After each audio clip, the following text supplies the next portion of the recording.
Sebuah kisah mahakarya terbaik dari S.H. Mintarja yang sangat populer di masanya, berlatar belakang kerajaan Singasari. Dengan bangga kami persembahkan kepada sahabat Permata TV tercinta semuanya dengan judul Kisah Pelangi di Langit Singasari.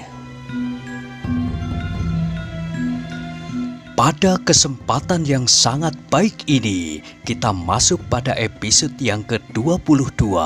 Selamat menikmati. Pada episode sebelumnya telah diceritakan, seandainya peristiwa itu terjadi pada saat-saat mereka baru mulai, mungkin kedua-duanya tak akan mampu untuk meneruskan perkelahian itu, sebab nafas-nafas mereka akan terputus karenanya. Tetapi kini mereka telah kelelahan, sehingga tenaga mereka pun telah jauh berkurang. Dalam keadaan yang demikian itu, dalam keadaan yang seakan-akan tak berakhir itu, Mahesa Agni sempat menyentakkan tangannya.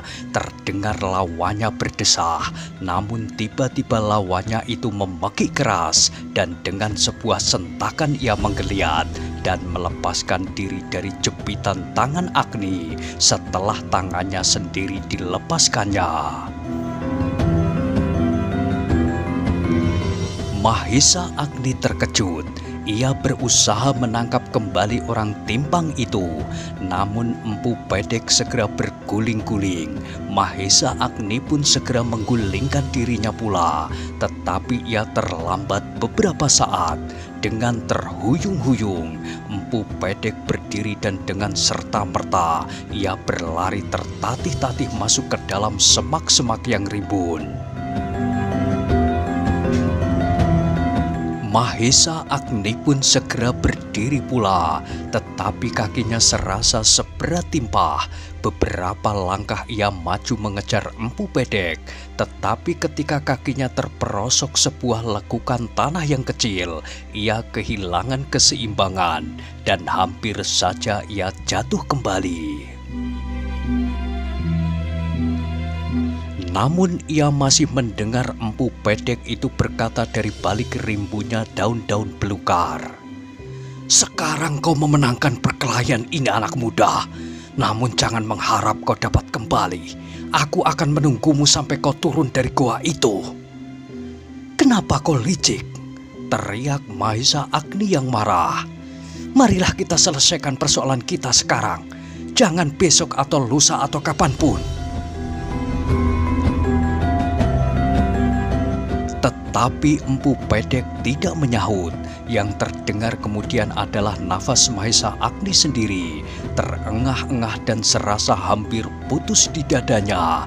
Bahkan kembali terasa Mahesa Agni kehilangan keseimbangan. Kepalanya menjadi pening dan dunia ini seakan-akan berputar. Ternyata anak muda itu telah memeras habis segenap tenaganya, sehingga ia hampir-hampir menjadi pingsan karenanya. Mahesa Agni menyadari keadaannya. Segera ia duduk di atas tanah yang becek di samping bungkusannya. Dipejamkannya matanya dan dipusatkannya kekuatan batinnya untuk menemukan kembali setiap tenaga yang ada di dalam tubuhnya. Perlahan-lahan Mahesa Agni mencoba mengatur pernafasannya. Ditenangkannya getaran-getaran di dalam dadanya yang bergelora. Akhirnya, meskipun lambat sekali, namun Mahesa Agni berhasil menguasai kesadarannya sepenuhnya. Nafasnya perlahan-lahan menjadi teratur kembali, dan getaran-getaran di dadanya pun menjadi berkurang. Darahnya kini telah tersalur sewajarnya. Namun betapa lemahnya ia setelah dengan mati-matian ia mengerahkan segenap kemampuannya. Mahesa Agni menarik nafas dalam-dalam. Ia bersyukur atas karunia yang maha agung. Ternyata ia telah dapat membebaskan dirinya dari orang yang menamakan dirinya Empu Pedek itu. Seandainya Empu Pedek mampu bertahan untuk sesaat saja, maka keadaannya pasti akan sangat berbeda sesaat lagi. Apabila ia masih harus memeras tenaganya, mungkin ia akan menjadi benar-benar pingsan. Apabila demikian, betapapun lemahnya Empu Pedek, tetapi ia akan dapat membunuhnya tanpa perlawanan. Namun agaknya orang timpang itu pun telah kehabisan tenaga seperti dirinya. Karena itu nasibnya menjadi lebih baik dari nasib orang dari Gunung Merapi yang datang 3 hari sebelumnya. Ketika getar di dadanya telah benar-benar menjadi tenang, Mahesa Agni menggeliat. Digerak-gerakkannya tangan dan kakinya perlahan-lahan untuk menyalurkan darahnya secara wajar. Dengan hati-hati ia berjongkok, kemudian dijulurkannya kaki-kakinya berganti-ganti. Kini tubuhnya terasa sudah wajar kembali, meskipun kekuatannya sama sekali belum pulih. Maka kembali Mahesa Agni duduk di samping bungkusannya. Di dalam bungkusan itu masih ditemukannya beberapa buah-buahan segar. Dengan buah-buahan itu, Mahesa Agni berusaha untuk menyegarkan tubuhnya kembali. Tubuhnya yang seakan-akan telah dilolosi segala tulang belulangnya. Mahesa Agni menarik nafas. Buah-buahan itu terasa betapa segarnya dan tubuhnya pun semakin terasa segar pula. Namun demikian, keringatnya masih saja mengalir tanpa henti-hentinya dari dahi dan keningnya, menitik di pangkuannya, dari punggungnya, dari seluruh wajah kulitnya. Belum pernah Mahesa Agni bertempur seperti apa yang baru saja dilakukannya. Bahkan ia menjadi heran atas tenaganya sendiri. Dengan tekad yang menyala-nyala serta taruhan yang sangat berharga, ia telah berjuang seakan-akan melampaui kemampuan yang wajar. Seakan-akan dorongan tekadnya telah menambah kemampuannya bahkan berlipat-lipat. Kini Mahesa Agni dapat mengenangkan orang timpang itu kembali sambil beristirahat. Orang itu bertempur kasar dengannya. Untunglah ia mampu bertahan, meskipun ia tidak dapat mengalahkan lawannya dengan mudah, dan kini lawannya itu sempat melarikan dirinya. Kemanakah larinya? Ia bertanya kepada diri sendiri. Ia menyesal bahwa orang itu tidak dikejarnya. Namun ketika disadarinya keadaannya, maka hal itu tak akan mungkin dilakukannya, apalagi mengejarnya. Bahkan berdiri pun ia hampir tidak mampu lagi. Tetapi kemudian timbullah beberapa pertanyaan lain di dalam benaknya. Orang timpang itu mungkin pergi mendahulunya ke goa tempat penyimpanan akar regu putih itu. Orang itu adalah orang ketiga setelah guruku dan aku sendiri yang mengetahui persoalan akar regu putih itu. Mungkin orang dari Gunung Merapi itu pun mengetahuinya pula. Namun orang itu kini telah tidak ada lagi. Gumamnya seorang diri, tetapi tiba-tiba ia menjadi cemas. Apakah akar regu itu benar-benar masih berada di dalam gua itu? Mungkin orang yang bernama Empu Pedek itu telah mengambil lebih dahulu. Mahesa Agni menggeram. Kalau demikian maka perjalanannya yang panjang serta segala macam kesulitan-kesulitan yang pernah dilampauinya itu akan menjadi tanpa arti. Aku harus membuktikannya dahulu, gumamnya. Apabila di dalam gua itu telah tidak dapat aku temukan akar regu putih itu, maka pekerjaanku akan berganti. Aku harus menemukan orang timpang yang bernama Empu Pedek itu. Dan aku tak akan kembali ke Panawijen tanpa akar regu putih itu, biarpun puluhan tahun, bahkan sepanjang umurku sekalipun. Tiba-tiba saja dada Mahesa Agni bergelora kembali, meskipun tubuhnya masih lemah sekali, serta persendian tulang-tulangnya masih terasa sakit, dan bahkan pedih-pedih di hampir segenap tubuhnya. Namun dengan susah payah, ia berdiri. Diikatkannya bungkusan kecilnya pada pundaknya, serta dengan tongkat di tangannya, Mahesa Agni melangkah meneruskan perjalanannya. Tertatih-tatih, bertelekan tongkat dalam malam yang gelap. Namun Mahesa Agni sama sekali tidak menyesal bahwa ia telah menempuh perjalanannya yang berat itu.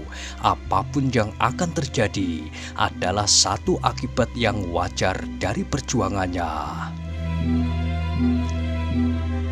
Karena itu, maka betapapun beratnya, betapa perasaan sakit dan nyeri menjalar hampir di seluruh tubuhnya, betapa penat dan lelahnya, bahkan betapa jiwanya dipertaruhkan, namun hatinya telah bulat. Akar regu putih itu harus ditemukan. Kini ia berjalan setapak demi setapak maju dalam kelamnya daun-daunan hutan. Dengan tongkatnya Mahesa Agni meraba-raba jalan, dan dengan pandangan matanya yang tajam, ia mencari arah. Untunglah, meskipun belum sempurna, namun Mahesa Agni telah cukup terlatih, sehingga ia dapat membedakan tanah yang gembur berlumpur, tanah yang rapuh, dan tanah yang cukup keras. Dalam perjalanannya yang sangat lambat itu, Mahesa Agni selalu mencoba untuk menduga-duga apakah akar regu putih itu masih berada di tempatnya atau telah hilang diambil oleh orang timpang yang menamakan dirinya Empu Pedek itu. Demikianlah, setiap kegelisahannya melonjak di dadanya, maka kakinya pun seakan-akan ingin meloncat berlari. Namun Mahesa Agni tak dapat melakukannya. Kakinya masih lemah, selemah tangkai bunga yang kehabisan air. Lesu. Sedangkan jalan yang terbentang di hadapannya sangat gelapnya. Batang-batang pohon liar, perdu berduri, dan segala macam tumbuh-tumbuhan yang buahnya dapat dimakan, sampai tumbuh-tumbuhan beracun dan buah-buahan makanan ular. Tetapi Mahesa Agni pantang mundur. Ia berjalan terus dalam gelapnya malam. Di selatan ia masih melihat bintang gubuk penceng yang dapat menuntunnya mencari arah. Ia harus berjalan lurus ke barat apabila ia tidak ingin tersesat. Apapun yang ada di jalan yang akan dilampauinya, binatang buas, orang-orang jahat, atau apapun juga, meskipun seandainya hantu-hantu yang menghadangnya, maka ia pun tak akan dapat digentarkan. Jalan itu pun semakin lama menjadi semakin sulit. Setelah lapangan yang sempit, Mahesa Agni sampai ke daerah yang berlereng curam. Dengan demikian ia harus lebih berhati-hati lagi. Kadang-kadang Mahesa Agni merangkak, kadang-kadang bahkan berjalan sambil berjongkok, dan bahkan kadang-kadang ia terduduk dengan nafas terengah-engah. Di kejauhan, Masih terdengar auman harimau berebut mangsa, dan sekali-kali salak anjing-anjing hutan menyobek sepi malam. Dan setiap suara yang terdengar, rasa-rasanya menyentuh sampai ke ulu hati. Tetapi semuanya itu sama sekali tidak menarik perhatian Mahisa Agni. Pikirannya bulat-bulat ditelan oleh goa, akar regu putih, dan orang timpang itu. Meskipun sangat lambat, namun Mahisa Agni semakin lama menjadi semakin dekat pula dengan lereng gundul yang ditujunya. Ketika embun malam menitik setetes di tubuhnya, terasa betapa segarnya. Ketika Mahisa Agni menengadahkan wajahnya, dilihatnya cahaya semburat merah membayang di timur itu. Bintang gubuk penceng kini telah berguling ke barat dan hampir hilang di balik cakrawala. Hampir fajar, desis Mahisa Agni. Namun kemudian ia menjadi ragu-ragu apakah ia dapat meneruskan perjalanannya di siang hari. Gurunya berpesan mewanti-wanti kepadanya supaya ia berjalan di malam hari sejak batu padas di tengah rawa-rawa itu. Baru setelah sampai di lereng gundul, ia boleh mendakinya di siang hari. Karena itu, sebelum hari menjadi terang, Mahisa Agni berusaha mempercepat langkahnya, tetapi kecepatan yang dapat dicapainya sangat terbatas. Dengan demikian Mahisa Agni menjadi cemas, seakan-akan takut dikejar oleh matahari yang segera akan timbul di timur. Tetapi Mahisa Agni tidak dapat mencegah matahari itu. Bahkan ternyata bahwa matahari itu datang terlampau cepat dari yang diharapkannya. Ketika cahayanya yang pertama terlempar di atas daun-daun pepohonan dan menyangkut di atas ujung-ujung batang-batang raksasa, Mahisa Agni menarik nafas. Sekali ia menggeliat dan kemudian ia menguap. Lelah dan sakit-sakit di punggungnya masih terasa, namun kesegaran fajar telah menyegarkannya pula.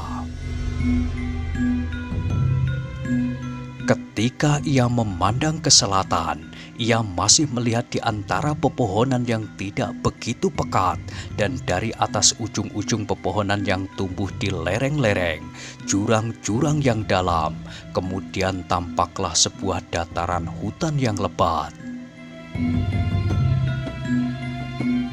Mahisa Agni menarik nafas.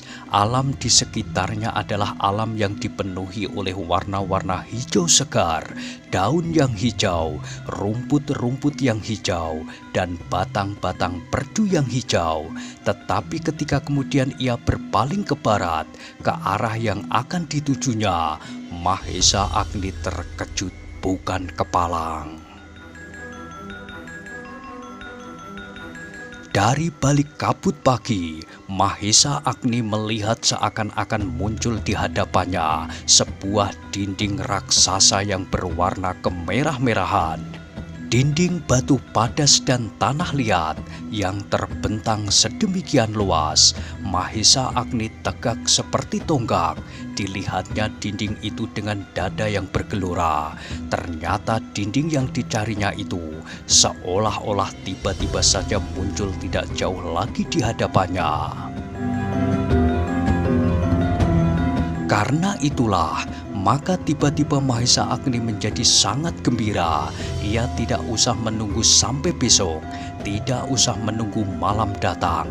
Apakah jarak yang sudah tinggal beberapa langkah itu harus ditempuhnya malam nanti dan membiarkannya hari ini lewat? Tidak, jarak yang pendek itu akan segera dicapainya. Mahisa Agni pun kemudian melangkah pula. Semakin cepat yang dapat dilakukan, kini ia dapat melihat jalur-jalur yang dapat dilewatinya, sehingga dengan demikian perjalanannya pun benar-benar menjadi semakin cepat. Kakinya yang luka-luka oleh bermacam-macam duri dan batu-batu yang runcing sama sekali tak terasa. Yang ada di dalam hatinya adalah goa itu. Selebihnya tak dihiraukannya. Karena itu maka apapun yang terjadi pada tubuhnya seakan-akan tak terjadi padanya. Ketika matahari telah menjadi semakin tinggi dan ketika hari menjadi semakin terang, Mahesa Agni kini dapat melihat sebuah lubang yang hitam pada dinding raksasa itu.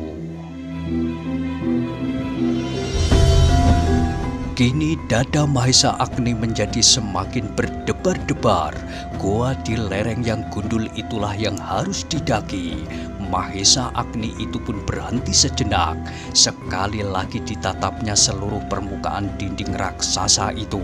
Alangkah besar kekuasaan yang mampu membangunkannya.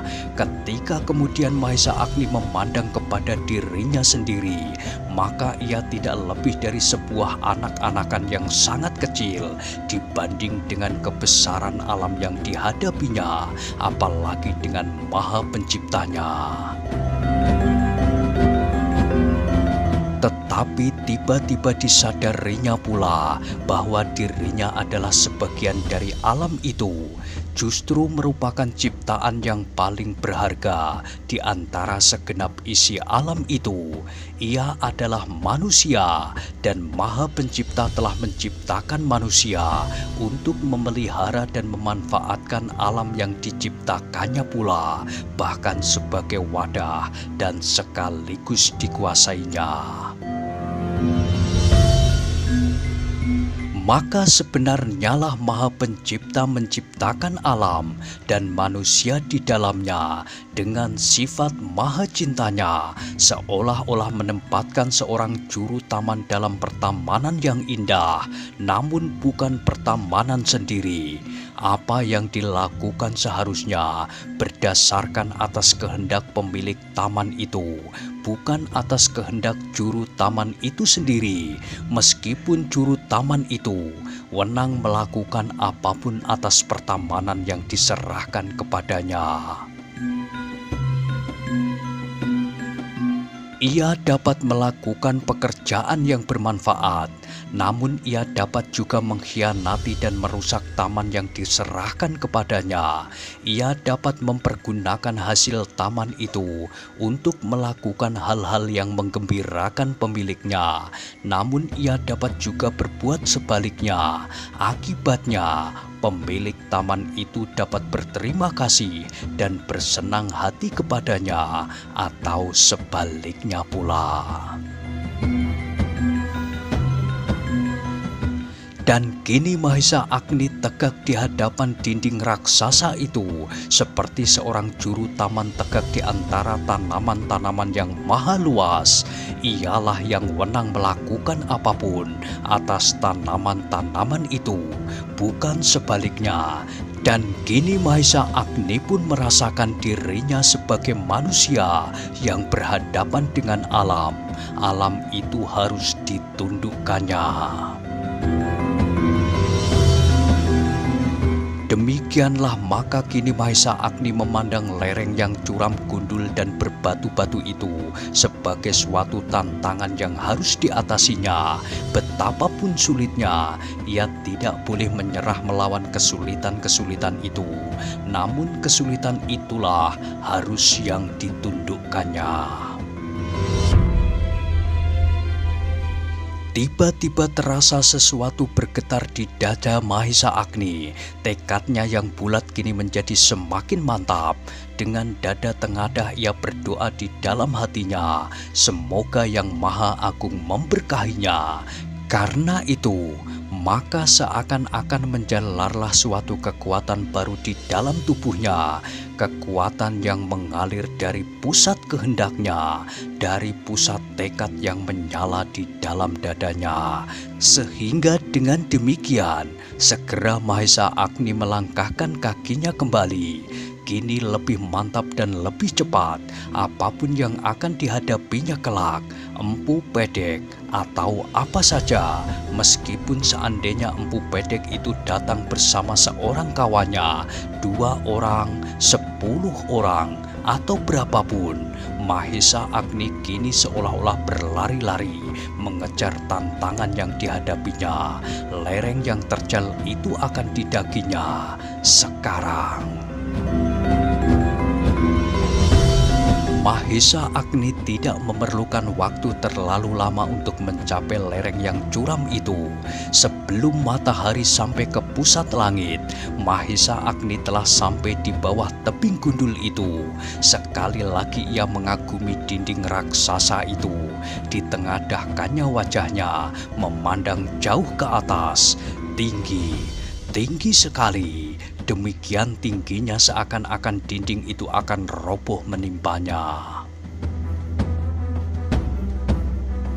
Ketika tangan Mahesa Agni meraba dinding itu, terasa di tangannya betapa dinding itu sekeras batu, tetapi beberapa ujung yang runcing menjorok seperti tonggak kayu yang aus. Sekali-kali Mahesa Agni mengangguk-anggukkan kepalanya. Beberapa tahun lampau, ia pernah mengagumi dinding itu pula. Bahkan saat itu ia lebih kagum lagi. Kini ia sudah semakin dewasa dan kini ia telah berkeyakinan bahwa betapapun curam dan terjalnya, namun dinding itu harus ditaklukkannya. Sekali lagi Mahesa Agni meraba-raba lereng yang gundul itu. Kemudian dilepasnya bungkusan yang tersangkut di pundaknya, disangkutkannya pada batang-batang perdu beserta tongkat kayunya. Mahesa Agni kemudian tegak seperti seseorang yang siap menunggu seorang lawan yang akan menerkamnya. Kedua kakinya merenggang dan tangannya tergantung lurus di samping tubuhnya, berpegangan pada pahanya, seakan-akan takut kakinya akan terlepas. Ditatapnya batu-batu padas, batu-batu yang hitam kemerah-merahan, serta sebuah lubang yang hitam hampir di tengah-tengahnya. Kemudian dipandangnya matahari yang kini telah tegak di atas kepalanya. Bergumam Mahesa Agni seorang diri. Aku akan menjadi silau karenanya. Biarlah aku menunggu sampai matahari itu lewat di balik dinding ini. Namun Mahesa Agni masih tegak di tempatnya.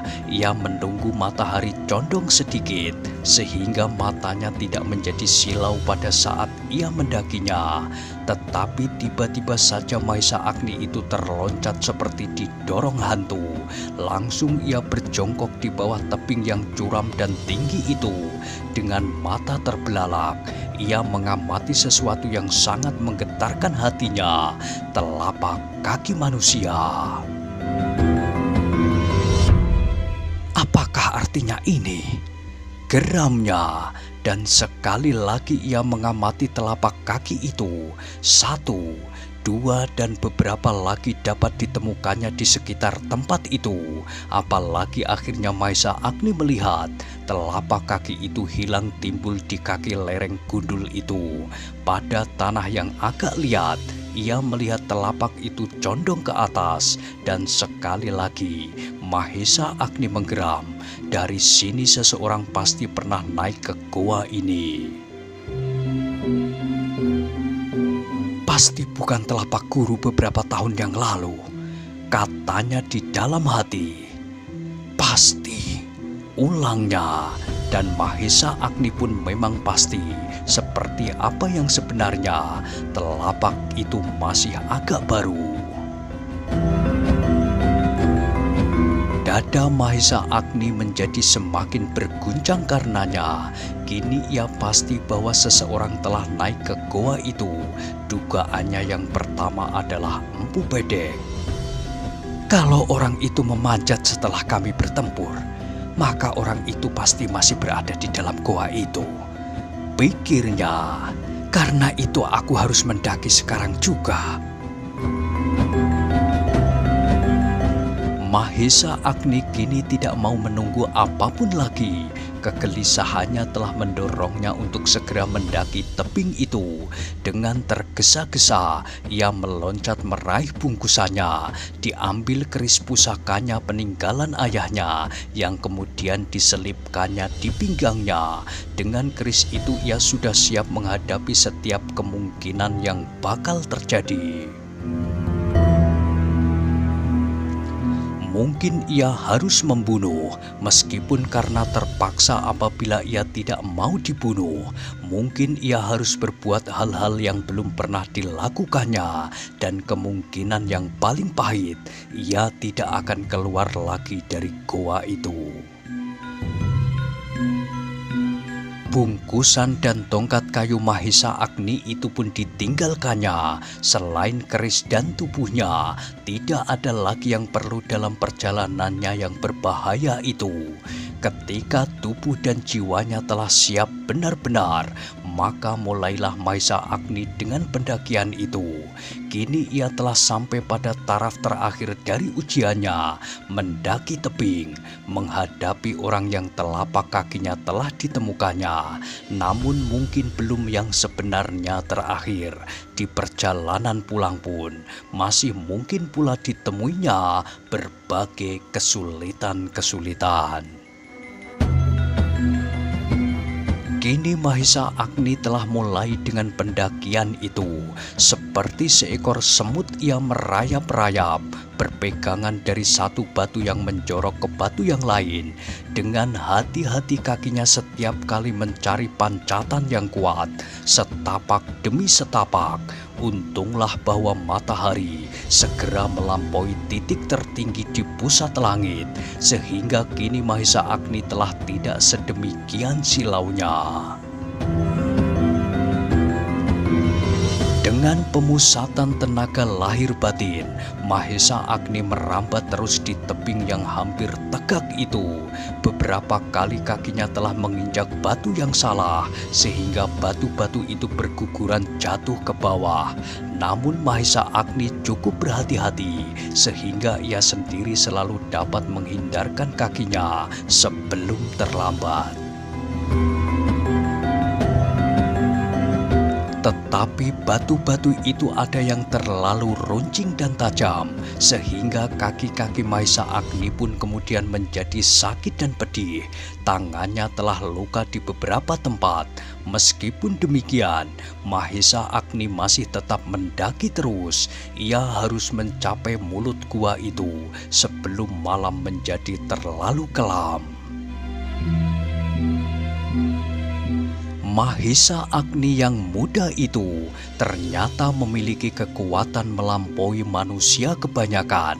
Meskipun tenaganya hampir terperas habis setelah ia bertempur melawan orang timpang yang menamakan dirinya Empu Pedek itu. Namun dengan waktu istirahat yang pendek itu, ia telah mampu membawa dirinya pada suatu pendakian yang berbahaya. Nah, bagaimanakah kisah selanjutnya? Silahkan ikuti terus kisah Pelangi di Langit Singasari pada episode berikutnya. Sampai jumpa.